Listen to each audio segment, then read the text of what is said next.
భద్రాద్రిలో కలుషిత మంచినీటితో 9 మంది అస్వస్థతకు గురయ్యారు.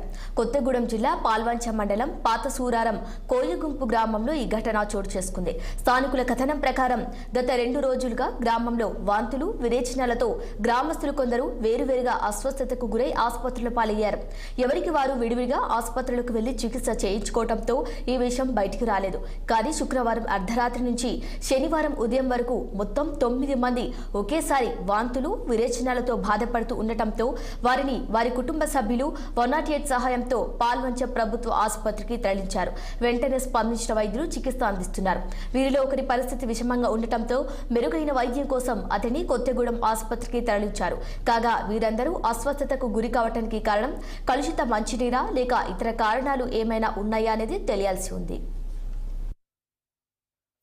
ఇక్కడ పాల్వంచ సిహెచ్సిలో వర్క్ చేస్తున్నాను. నిన్న నైట్ మన దగ్గరికి ఒక 9 మెంబర్స్ వాంతులు, విరోచనాలు కంప్లైంట్స్తో వచ్చారు. వాళ్ళందరూ వీక్గా కూడా ఉన్నారు. అందులో కొంతమంది చిన్నపిల్లలు కూడా ఉన్నారు.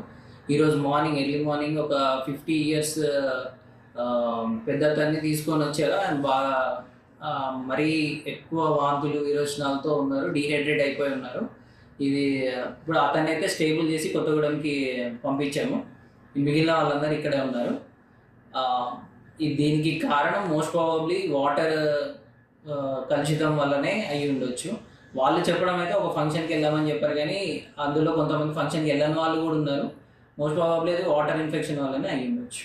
నేను ఇక్కడ పాల్వంచ సిహెచ్సిలో వర్క్ చేస్తున్నాను. నిన్న నైట్ మన దగ్గరికి ఒక 9 మెంబర్స్ వాంతులు, విరోచనాలు కంప్లైంట్స్తో వచ్చారు. వాళ్ళందరూ వీక్గా కూడా ఉన్నారు. అందులో కొంతమంది చిన్నపిల్లలు కూడా ఉన్నారు.